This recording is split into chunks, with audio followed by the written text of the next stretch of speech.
муҳтарам дӯстдорони футбол, канали фут бародарон имрӯз танҳо дар бораи трансферҳо гап мезанад. Пеш аз ин видеоро сар кардам мехоҳам фаҳмам то чанд дараҷара шумо футболро мефаҳмед. Оё шумо метавонед ба ин саволи на он қадар қинди мо дар комментария ҷавоб диҳед. Акнун мегузарем ба хабарҳо. Реал то ҳозира мехоҳад ползашиники Манчестер Юнайтед Пол Погбаро харад. Дар ин маврид роҳбарияти дастаи шоҳона нақша надорад ки ба наздикӣ ин трансферро кунад. Чӣ ки хабар медиҳад АС, мадридиҳо мехоҳанд ки бо бозингар пеш аз маҳкам шудани трансфери тобистона шартнома банданд. Ҳамин хел тактикаи шартномабандиро президенти Реал Флорентино Перес бо Роналду, Модрич ва Бел истифода бурда буд. Трансфери тобистона дар Испания 2 сентябр маҳкам мешавад. Дар АПЛ бошад 8 август. Пеш аз шартнома бастан Реал бояд якчанд бозингароне ки ба штаби тренерӣ лозим нест фурӯшад барои вайрон накардани фейрплей. Дар ин ҳол байни даромад ва хароҷоти даста 183 миллион евроро дар бар мегирад. Мадридиҳо аллакай дар ин трансфери тобистона 298 миллион евро сарф карданд ва танҳо 115 миллион евро даромад гирифтанд.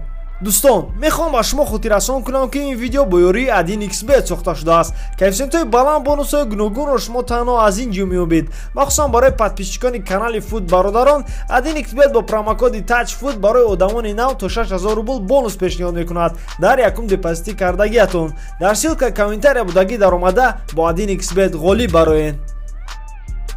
Барселона ба ҳимоятгари Манчестер Юнайтед Виктор Линделёф ҳавасманд аст. Хабар медиҳад El Mundo Deportivo. Бо гуфтаи воситаҳои ахбори омма либосурхон якчанд маротиба пешниҳоди дастаи Каталониро рад карданд барои бозингари 24-солаи шведӣ. Барселона кӯшиш дорад ки бо Манчестер Юнайтед дар бораи гузаштани Линделёф маслиҳат кунад, бо дар назар доште ки трансфери асосии онҳо ҳимоятгари Аякс Матиос Делик ба наздикӣ ба Ювентус мегузарад. Дар сезони гузашта Линделёфи 24-сола 40 бозӣ гузаронда дар состави Манчестер Юнайтед як голу як паси голӣ додааст. Портали Трансфермаркет нархи бозингари шведиро 35 миллион евро меҳисобад. Шартномаи ӯ бо Юнайтед то 30 июни соли 2021 мебошад. ҳамлагари Манчестер Юнайтед Ромелу Лукаку мехоҳад дар Италия бозӣ кунад. Бозингар ба роҳбарияти даста хабар расонид ки мехоҳад карьераашро дар Интер давом диҳад. Дар ин бора хабар медиҳад сомонаи ESPN.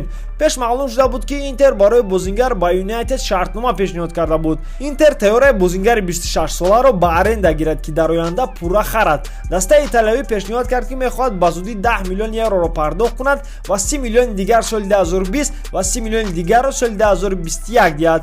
Дар маҷмӯъ Интер мехоҳад 70 миллион евро диҳад барои бозингар. Дар сезони гузашта ҳамлагари белгиявӣ дар 45 бозӣ иштирок намуда дар состави Юнайтед 15 гол задааст.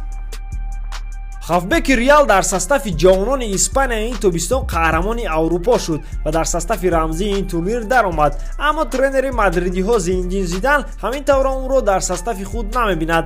Лекин Себалосро бо оғӯши гарм дар английски премер лига интизоранд. Ба гуфтаи Марка ба хавбек ҳавасманд аст Ливерпул, Арсенал ва Тоттенхем ки дастаи охирин довталаби асосӣ аст. Чӣ ки хабар медиҳад Estadio Deportivo, Тоттенхем дар бораи трансфери бозингари 22-солаи ҷавонони Испания бо мадридиҳо як моҳ мешавад ки маслиҳат доранд ва онҳо шанси бисёр доранд барои шартнома бастан. Ба гуфтаи хабари АС, тренери асосии Тоттенхем Маурисио Почеттино ба ползашиники Реал Дани Себалос занг зад.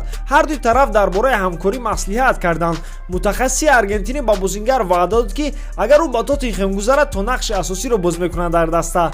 Реал тайёраи бозингари 22-солаи испаниро бо нархи 50 миллион евро фурӯшад, аммо бартарӣ дорад ки хубаш ба аренда ё ин ки дар вақти фурӯхтан дар шартномааш опсияи баргашта хариданро гузорад. Пешакӣ хабар буд ки ҳамчун аренда бозингарро Милан мехоҳад гирад. Расонериҳо мехоҳанд бозингари 22-солаи испаниро муддати 2 сол ба аренда гиранд ки дар охир бо нархи 32 ё ин ки 35 миллион евро харад. Реал мехоҳад дар шартномааш опсияи баргашта харидро гузорад бо нархи 40 миллион евро.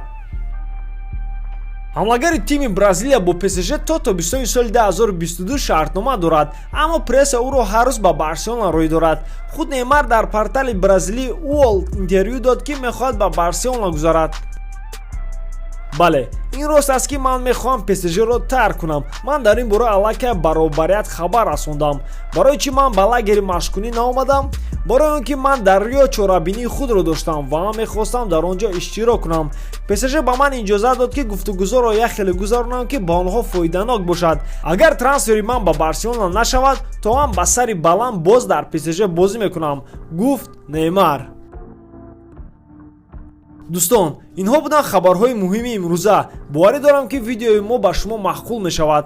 аз ёд набаронед лайк, комментария ва дар канал обуна шуданро. видеои нав ба наздикӣ мебарояд. бо шумо буд Муҳаммад Гаиров. Хай, то боздид.